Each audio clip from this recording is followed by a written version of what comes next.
Thank you so much for coming to this press conference, almost 24 hours after the CEO of Pfizer, Mr. Albert Bourla, was supposed to be present in the European Parliament in the special committee to investigate what happened during COVID, and unfortunately he was absent. He sent a representative who was unable, incapable, or unwilling to answer many of the questions asked by my colleagues. So we are here today. It's October the 11th. I'm here with more colleagues from different political groups from different countries who will be addressing some of the issues that were supposed to be discussed yesterday. So I would like to give the floor to my colleague from Italy, Francesca Donato. Thank you very much, Christian. Well, the conduct of Pfizer-BioNTech, the biggest pharmaceutical company involved in the COVID-19 vaccines production, is deplorable and unacceptable in a democratic framework as the European Union one. Yesterday, in the official European Parliament Special Committee for COVID Pandemic Management, the Pfizer CEO, Albert Bourla, refused to appear to answer our legitimate questions about his private text messages with the President of EU Commission, Ursula von der Leyen, that have already been considered to be irregular, according to the Transparency EU regulation, by the EU Ombudsman and the EU Court of Auditors. He has sent Mrs. Small in his place, who has not answered the most important questions that our special committee has addressed to her regarding the company's price policy, the release of clinical trials reports, adverse effects, and other issues concerning the safety and efficacy of Pfizer-BioNTech vaccines. The continuous non-fulfillment of the duties of transparency by Pfizer's executives clearly violates the EU citizens' rights to know in detail how and for which purpose the taxpayers' money is spent. We're discussing about billions of public money that has been managed by the EU Commission by secret agreements directly conducted with the company's CEO, away from democratic control of people by their elected representatives in the EU Parliament. The refusal by President von der Leyen to disclose the content of their text messages first, and the denial by Mr. Bourla to appear in front of the Parliament then, followed by the reticent behavior of Mrs. Small yesterday, casts concerning shadows on the legitimacy of the entire contract award process, leaving suspicion of corruption to emerge. Besides all of this, in all the discussions held yesterday and in previous auditions in COVID committee, all representatives of big pharmaceutical companies have shown a position that emphasizes the permanent threat for people's health given by the COVID pandemic, disregarding public and clear evidence about the mild symptoms given by the latest versions of SARS-CoV-2 virus currently circulating, thanks to which the emergency phase is officially over in all countries. Actually, Mrs. Small yesterday needed to announce a possible new variant being more aggressive as well as more contagious, disregarding any scientific literature assessing that such evolution of a virus in nature is just impossible.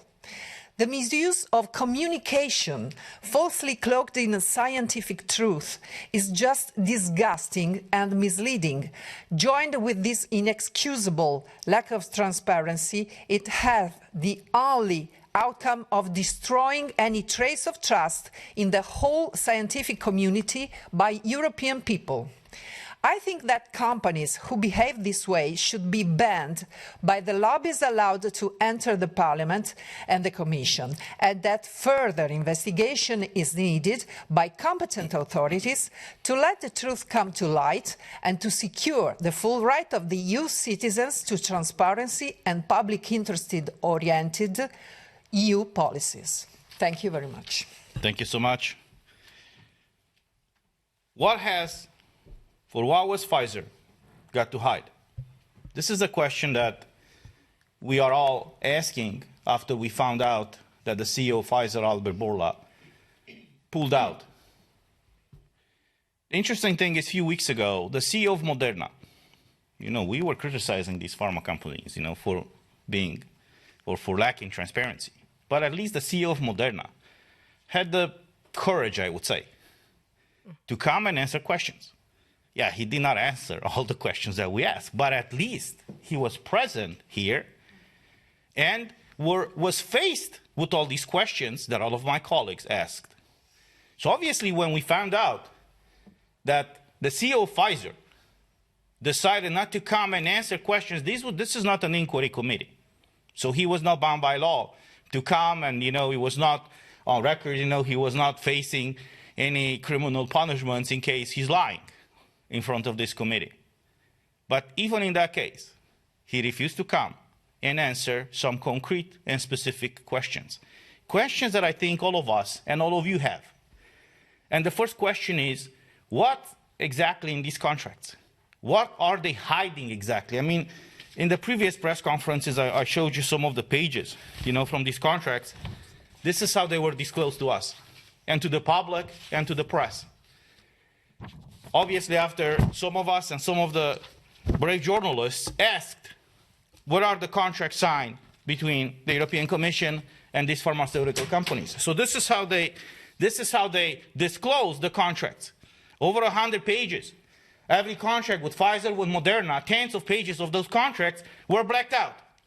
So yesterday when we asked, I was the one asking, and some of my colleagues asked, when are they going to fully release these contracts? The representative of Pfizer, who was sent to replace the CEO of Pfizer, said that they can't fully disclose these contracts because they have some commercial secrets over there, and they have to protect their interests. Now I'm asking you, what about the interests of our people? What about the interests of the Europeans whose money was spent, or wasted, I would say now, to buy these medical products that are not providing what they were marketed for? Because what we found out yesterday, when one of my colleagues asked if they tested, in this case Pfizer, if Pfizer tested, if their medical product is stopping the spread of the virus, we were shocked to find out yesterday that they haven't tested their vaccine to see if it's stopping the spread of the virus. So we are now more than a year after the green certificate, the digital green certificate was imposed in the European Union. People were forced to be vaccinated with the medical product in order to exercise their basic fundamental rights. And they were told, and we were told, we were voted against the green certificate, but many of our colleagues voted in favor of it because they believe what these companies have said, that if you get vaccinated, you will not be infected, and you will not spread the virus. They even ran a campaign and said, get vaccinated in order to keep your grandmother and your parents healthy. And we find out now, after more than a year, that when they requested the special marketing authorization, they haven't tested the vaccine to see if it's stopping the spread of the virus. So I'm asking again, and we are asking again, what are they going to hide? What do they hide exactly? Why aren't they transparent with their medical product? We heard yesterday, I was shocked. Because Pfizer used this opportunity just to do a PR campaign and even lecture us, why are we asking this and not asking that? Who are they to question us? What kind of questions do we ask? We are elected by the people for the people, not they. And they are supposed to answer all these questions, which they have not. There's another issue right now raised all across Europe. The excess mortality rate. In the month of July 2020, according to Eurostat, in the month of July, the excess mortality rate all across European Union went up 16% more than the average of 2016 and 2019. Now, if you look on the map here, this is released by the Eurostat. It's not from us. If you look on this map, you will see that the countries with the highest vaccination rate have right now the highest mortality rate. So obviously we asked, is there a connection between being vaccinated and having a higher mortality rate? Everybody's avoiding answering this, I would say, logical question. There's another issue. A year ago, I requested Emma to submit some details and data to me because I wanted to have an informed decision, I would say, when I voted in favor or against the green certificate. And one of the questions that I asked Emma is to send me all the trials, the tests, the clinical trials that all these medical companies had done, either in animals or in humans, before they requested the marketing authorization. So in the case of Pfizer, here's something interesting. Commodity.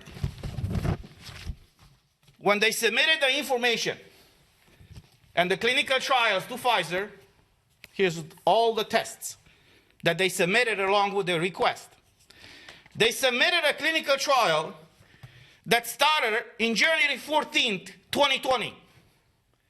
I asked yesterday the representative of Pfizer and she declined to answer. How is it possible that we, the world, found out in December of 2019 that there is a COVID, or coronavirus as it's called, in China, December of 2019.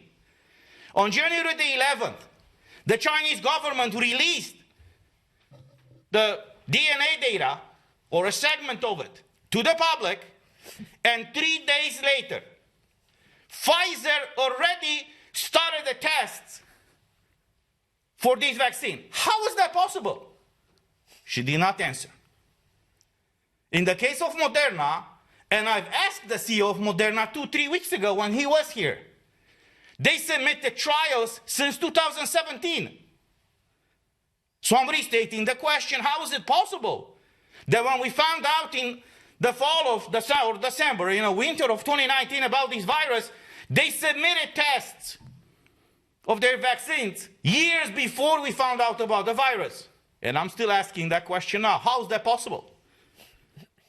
So these are the legit questions that we all asked, and that people are asking us. And unfortunately, they are declining to answer. So these were the main topics, I would say, that we tried to clarify yesterday.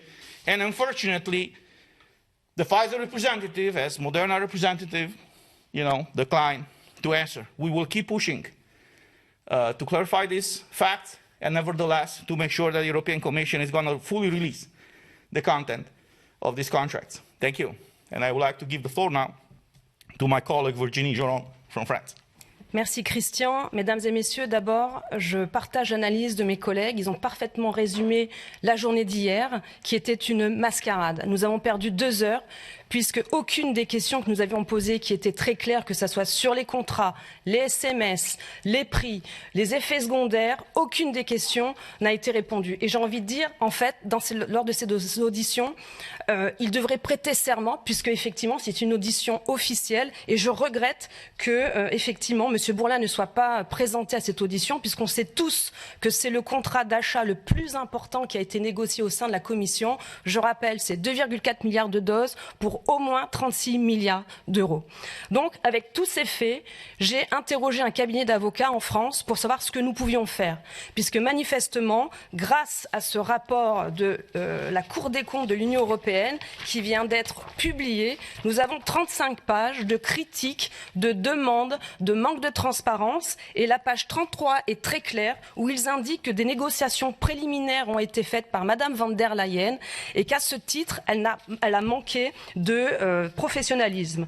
Donc un signalement de fait de suspicion de corruption passive commis par Madame van der Leyen, qui porte atteinte aux intérêts financiers de l'Union européenne, va être fait. Je demande aussi à être reçue par la procureure européenne en chef et via mon cabinet d'avocats, qui est donc Laura Codruta-Covesi. Et j'invite aussi tous nos concitoyens qui nous regardent de faire la même chose, puisque un signalement est possible via ce site internet où en fait les intérêts financiers de l'Union européenne nous touchent tous. Donc voilà, pour résumer un petit peu la situation, je pense qu'aujourd'hui maintenant, vu le constat que nous avons tous vu hier, c'est qu'effectivement, ils viennent, ils ne répondent à rien et ils continuent à nous vendre leurs produits. Donc, il faut maintenant agir. Je vous remercie. Thank you so much. I would like to give the floor now to Silvia Liemer from Germany. Thank you very much. First of all, I couldn't agree more with my colleagues on what has already been said here. It is a scandal that Mr. Burla is shirking his duty to speak and answer questions after having made the deal of his life for Pfizer with unsuspicious citizens. Citizens who believed the often groundless promises of the so-called 95% effectiveness and the absolute safety of the vaccine. And not only did they pay billions of euros in taxpayers' money for it, quite a few of them also paid for these promises with the loss of their personal well-being. So it was more than obvious for me to ask for the approval data for the vaccination, especially since the mRNA vaccines have now received full market authorization in the EU, which is completely incomprehensible and unacceptable to me. This at a time when even the media mainstream can no longer conceal the sometimes life-threatening or even fatal side effects. The committee meeting yesterday and the so-called answers to my questions have been an impertinence that cannot be surpassed. Mrs. Small, representing Mr. Burla, either pretended to be ignorant or was unwilling to address any of my questions. The EMA approval was made with reference to additional clinical trial data. Mrs. Small would not answer questions about what the data material was.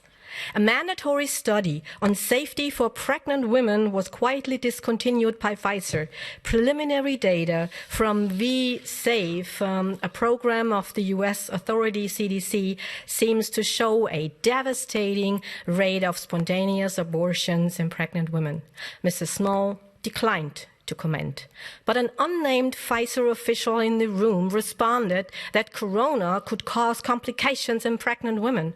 It is unbelievable for me in what ways people are trying to dodge my questions. There are even no clinical trial at all available for the adopted Omicron variant. Mrs. Small did not address this. Meanwhile, the Florida Health Department advises men up to the age of 39 not to get vaccinated because of the significant incidence of heart-related deaths. Mrs. Small has been silent on this as well. The pinnacle of the corona freak show for me was reached when they talked about real-world data. Real-world data means nothing else than in the absence of any suitable clinical study data, one pretends that the 900 million vaccine doses given in the EU are an adequate substitute.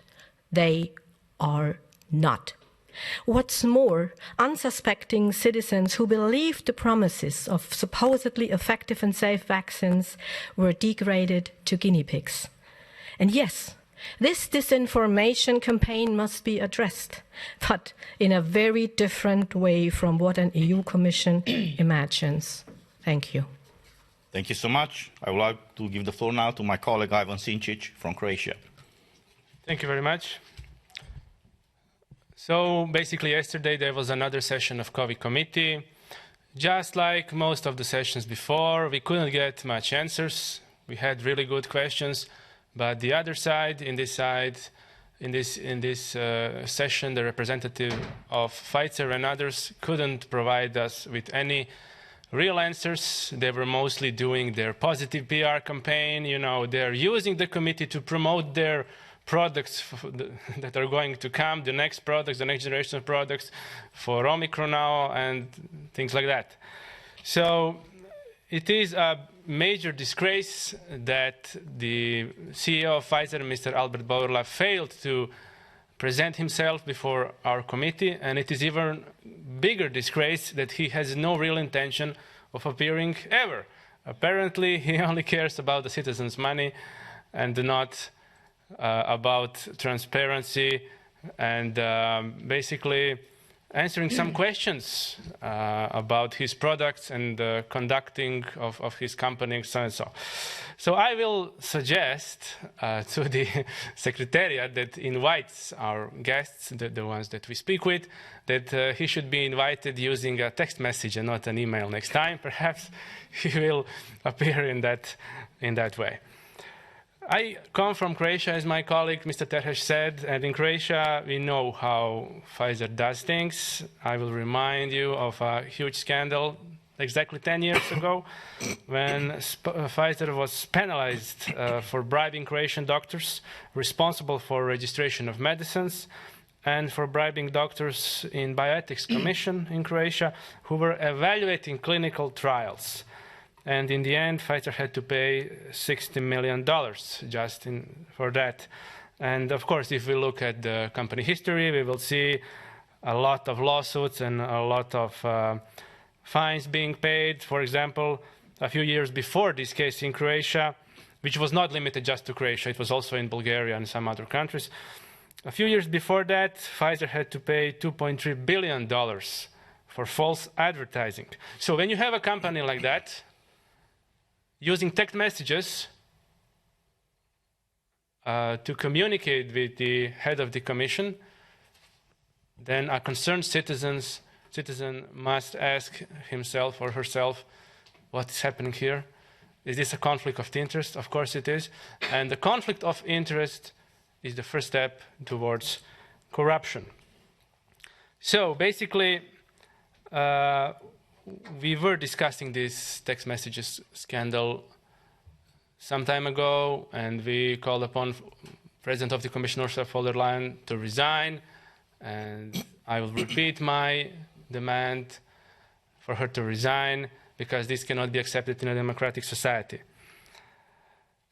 I'm also pleased that yesterday on our committee session, some attention was given on the very good assessment of 500 independent Canadian medical doctors and scientists who were proving how Pfizer manipulated their initial study from December 2020, which they used to get an approval. So they requested me to send it to them. I will gladly send it to them, and I hope they will not be dodging the answers anymore.